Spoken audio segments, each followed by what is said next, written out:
2024년 6월 25일입니다. 6.25 전쟁 발발 74주년인데 그 전쟁 발발 시간이 새벽 4시라고 그렇게 이제 알려져 있는데 지금 5시 36분이거든요. 74년 전에 이 땅에 우리나라 민족 역사상 가장 비참한 날이죠. 가장 고통스러운 사건이었는데 또 그날이 주일의 새벽이었다고 그러잖아요.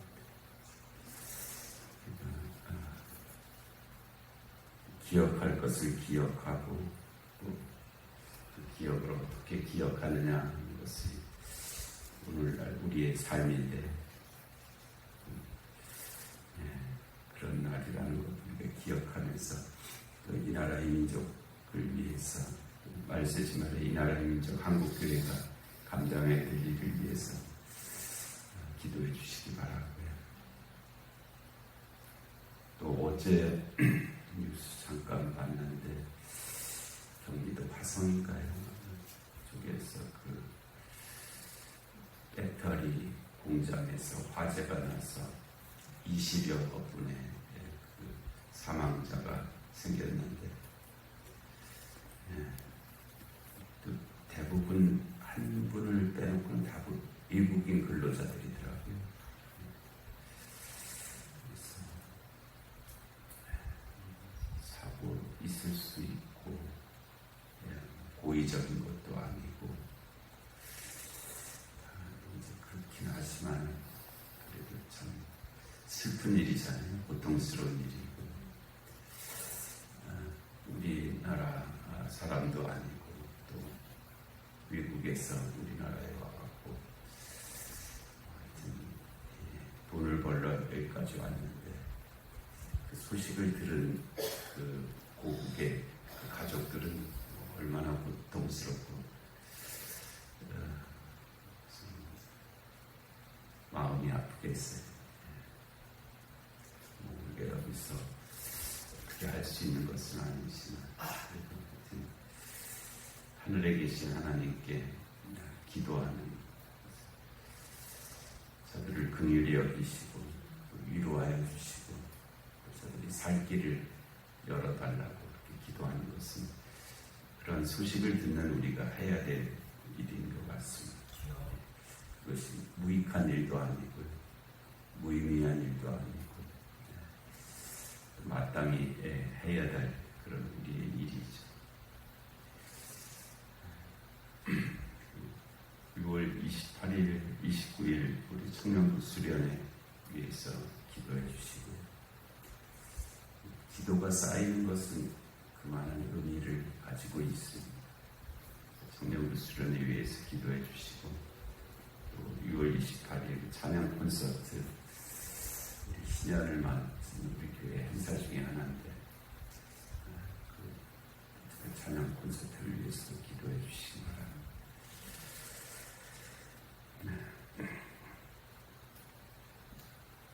안디옥 교회에 보는 말씀인데 성경에 사도행전 2장 5장에 초대교회에 관한 말씀이 있었잖아요. 유무상통하는 그런 교회였어.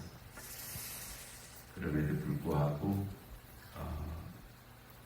칭송받는 교회가 이제 그 초대교회 예루살렘 초대교회의 특징이었는데 이 안디옥 교회는 이제 예루살렘 교회는 그 이스라엘 안에 땅 안에 세워진 그런 교회고 안디옥 교회는 이제 그 유대를 벗어나서 이방인의 지역에 세워진 그런 교회죠. 그 수리아 안디옥에 세워진 교회였고요.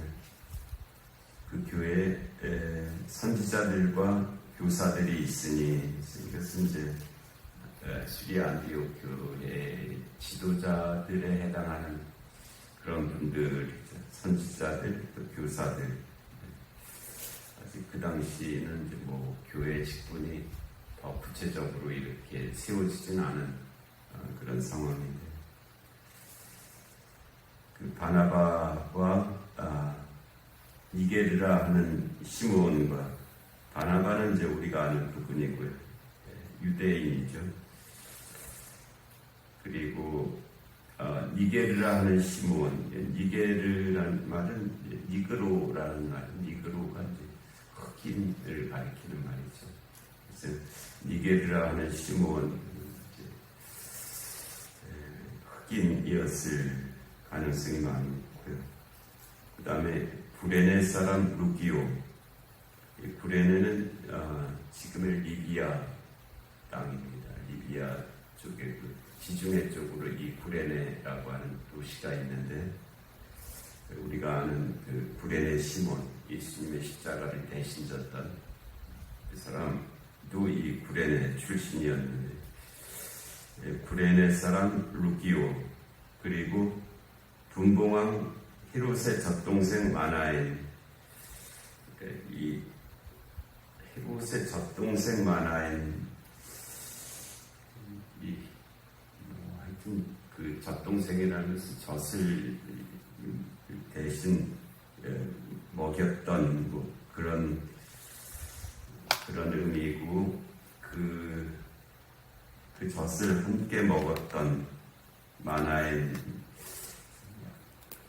정확하게는 알 수는 없지만 그래도 조금 그 신분이 있는 듯이 여겨지는 그런 게 있어요.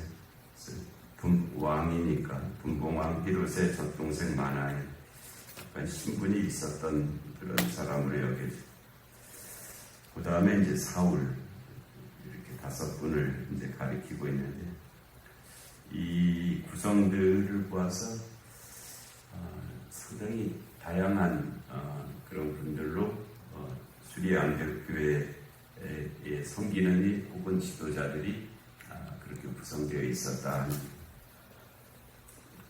그래서 교회는 교회의 특징 중에 하나가 이제 다양성이죠. 교회는 어른만 모이는 곳이 아니고 아이도 있고, 남자만 있는 곳이 아니고 여자도 있고, 유대인만 있는 것이 아니라 이방인도 있고, 신분이 높은 사람만 있는 것이 아니라 낮은 사람도 있고, 부자만 있는 것이 아니라 가난한 사람도 있고, 건강한 사람만 있는 것이 아니라 병든자도 있고, 그런데 그 다양한 사람들의 모임이 교회가 갖는 큰 특징입니다. 당연히 그럴 수 있는 것 정도가 아니고요. 모든 그 공동체는 다 나름대로 어떤 특성을 가지고 있고, 어떤 기준이나 뭐 자격 뭐 이런 것들로 구성되어 있잖아요. 근데 교회는 그렇지 아니하고, 아니하야 되는데 또 교회 또 이제 문턱이 있어갖고, 우리 교회는 이 정도의 사람이 와야 되는 교회다, 이런 문턱도 만들어지기도 하고요. 우리 교회는 어느 지방 사람들만 와야 된다 하는 그런 문턱도 있고, 심지어 또 우리 교회는 이념적으로 이런 이념을 가진 사람들만 와야 된다는 그런 문턱이 있는 그런 교회들도 있고, 그런 보이지 않는 문턱들이 이제 있는 건데, 그게 없어져야죠. 진정으로 그런 문턱들이 사라지는 것이 아마 이 수리 안디옥 교회의 모습과 가까운 그런 교회가 될 것입니다. 그래서 교회가 알게 모르게 스스로 만들기도 하고 만들어지기도 하는 그런 문턱들이 있는데, 그런 문턱들이 이제 사라져야 될 것입니다. 우리 교회가 엘리베이터가 있는 굉장히 감사한 일입니다. 만약 엘리베이터가 없으면 몸이 조금 불편해서 계단을 오를 수 없는 분들은 못 오잖아요. 그것도 교회가 실질적으로 문턱이 없는 그런 장치 중에 하나가 될 수가 있죠. 여러 가지 의미의 보이지 않는 문턱이 없는 그런 교회, 그것이 이제 교회 다움인데, 안디옥 교회가, 수리아 안디옥 교회가 그 이름들을 통해서 그런 모습들을 우선은 보여주고 있고요.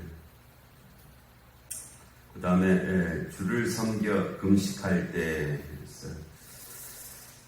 수리아 안디옥 교회는 주를 섬기는 교회고, 교회가 모여서 무슨 치목단체 같이 되어가는 것은 안 좋은 틀린 방향이죠. 잘못된 방향을 갖는 것입니다. 교회가 마치 유람선처럼 이렇게 되어가는 것, 이것도 방향이 잘못된 거거든요. 교회는 구조선이지 유람선을 만들 이유는 없습니다. 자꾸 교회가 이제 어느 정도 형편이 좀 좋아지면은 또 교회를 어떻게 좀 교회가 부흥해야 된다고 하는 그런 성장해야 된다고 하는 그런 관점에서 교회를 자꾸 유람선처럼 편안하고 재미있고 넉넉하고 이런 분위기로 자꾸 만들어가는 것, 그게 이제 교회가 유람선이 되어가는 거거든요. 그래서 오면은 모든 거 다 해주고 이렇게 재미있게 하고 그런 것들은 이제 교회의 방향성은 아니죠. 교회, 그래서 서로 친목단체처럼 이렇게 자꾸 만들어지는 것은 이제 교회가 가야 될 길은 아닙니다. 물론 서로 화목하는 것은 당연히 바람직한 일이고요. 그렇게 가야 되는 화목한 교회는, 그거는 교회의 귀중한 가치입니다만, 그렇다고 교회가 친목단체는 아닙니다. 그래서 하여튼 교회는 주를 섬기는 교회, 수리아 안디옥 교회가 주를 섬기는 교회였다. 사람을 섬기는 것도 아니고 다른 이념을 섬기는 것도 아니고 주를 섬기는 교회였다. 금식할 때 금식할 줄 아는 교회죠. 금식해야 될 때는 금식할 줄 아는 교회였다. 금식할 때 성령이 이르시되 내가 불러 시키는 일을 위하여 바나바와 사울을 따로 세우라. 이렇게 이 수리아 안디옥 교회는 어떤 교회냐면 성령의 음성을 들을 수 있는 교회였다. 성령께서 말씀하시는 것을 들을 수 있는 교회였다. 성령께서 지금도 우리 안에 역사하시는데 우리가 성령의 하시는 말씀에 귀를 막고 있다든지 아니면 들려도 순종하지 않는다든지 하여튼 이 성령께서 하시는 말씀을 전혀 못 듣는다든지 하는 것은 무슨 교회가 아니죠. 그래서 수리아 안디옥 교회는 성령이 하시는 말씀을 들을 수 있는 그런 교회였다 하는 것을 말씀하고 있습니다. 무슨 재직회나 공동의회나 이런 것을 할 때 성령이 말씀하시는 것을 들을 수 있는 교회는 성령이 뜻하시는 것을 이루어갈 수 있는 거잖아요. 온통 자기 생각들로만 가득한 교회는 성령이 하시는 말씀을 들을 수가 없습니다. 자기들이 뒤에서 수근수근대서 이렇게 하자 저렇게 하자 이렇게 하고 그렇게 결정하게 만들고 그렇게 이제 일을 이제 몰아가고 그것은 성령이 하시는 말씀을 안 듣는 거죠. 못 듣는 것입니다. 수리아 안디옥 교회는 성령이 하시는 말씀을 들을 수 있는 교회였다 말씀하시고 있습니다. 그런데 그 성령께서 말씀하시는데 내가 불러 시키는 일을 위하여 바나바와 사울을 따로 세우라. 이거는 이제 바나바와 사울을 선교사로 파송하라 하는 그런 말씀인데 이게 수리아 안디옥 교회로서는 굉장히 어려운 일이었죠. 왜냐하면 이제 세워진 지 얼마 되지도 않았을 뿐만 아니라 그 수리아 안디옥 교회가 가지고 있는 그 모든 역량의 10분의 9에 해당하는 것이 이 바나바와 사울에게 있었거든요. 이분들이 갖는 그 역량이 수리아 안디옥 교회의 모든 것이라고 할 수 있는 그런 때였는데, 그런데 그 바나바와 사울을 선교사로 보내라. 굉장히 어렵거든요. 아주 어려운 일이죠. 내가 가진 것 중에서 일부를 주어라. 그것도 손이 오그라들어서 못하잖아요. 내가 가진 것 중에서, 네가 가지고 있는 것 중에서 일부를 주어라. 그것도 참으로 하기가 힘든데, 네가 가지고 있는 것 중에서 10분의 9를 떼어주어라. 이거 참으로 어려운 일이죠. 굉장히 어려운 일이에요. 근데 이 수리아 안디옥 교회가 얼마나 놀라운지, 이에 금식하여 기도하고, 어려운 일이기 때문에 금식하여 기도한 것입니다. 쉬운 일이고 당장 그러죠, 이렇게 할 수 있어. 자기한테 이익이 되는 일이고 기꺼이 그렇게 하려고 합니다. 그러나 참으로 어려운 일이었거든요. 근데 그 일을 어떻게 감당했냐면, 금식하고 기도해서 성령이 하시는 말씀을 순종할 수 있었다는 것입니다. 성령께서 우리에게 말씀하실 때, 감동으로 역사하실 때 그 말씀에 순종하는 것 쉽지 않습니다. 우리는 되게 무시하고 지나가거든요. 그냥 슬쩍 무시하고 지나가요. 그런데 수리아 안디옥 교회가 그 어려운 말씀에 금식하고 기도하면서 순종한 교회가 수리아 안디옥 교회였다는 것입니다. 두 사람에게 안수하여 보내니라. 수리아 안디옥 교회가 바나바와 사울을 선교사로 파송했다는 그 말씀입니다. 우리에게 오늘 보여주신 수리아 안디옥 교회 기억하면서, 우리 교회가, 이 시대 교회가 그와 같은 교회가 되게 하실 줄로 믿습니다. 은혜로우신 하나님 아버지, 귀한 새벽 저희 허락하시고 주의 말씀 듣게 하시니 감사합니다. 이 시대의 모든 교회들이 더욱 수리아 안디옥 교회를 바라볼 수 있게 하여 주옵시고, 또 성령이 하시는 말씀을 들을 수 있는 그런 교회가 되게 하여 주시옵소서. 하나님, 6.25의 새벽입니다. 하나님, 이 고통스러운 역사 속에 하나님, 교훈을 저희가 잊지 않고 살아갈 수 있게 하여 주옵시고, 또 하나님, 그 많은 고통당한 이들을 하나님 위로하시고 긍휼히 여겨 주시옵소서. 또 그 경기도 화성의 사고로 인해서 하나님, 또 생명을 잃은 그 소식을 들은 그 가족들을 주님께서 기억하여 주시고 위로하여 주시며, 또 저들을 살아갈 길을 하나님 은총 가운데 하나님 이루어 주시옵소서. 하나님 아버지, 청년부 수련회와 또 찬양 콘서트 가운데도 은혜 주시어서 잘 준비하게 하시고, 주 성령께서 역사하시는 귀한 시간들 되게 하여 주시옵소서. 영육간의 공부한 하나들을 긍휼히 여겨 주옵시고, 이 나라 이 민족 가운데 주님의 공의와 정의가 임하게 하여 주옵시고, 전쟁과 기근과 질병과 재난의 땅들 가운데 주의 긍휼하심이 함께하여 주시옵소서. 이 새벽의 기도 가운데도 은혜 주시기를 간절히 사모하옵고 예수님의 이름으로 기도하옵나이다. 아멘. 기도하시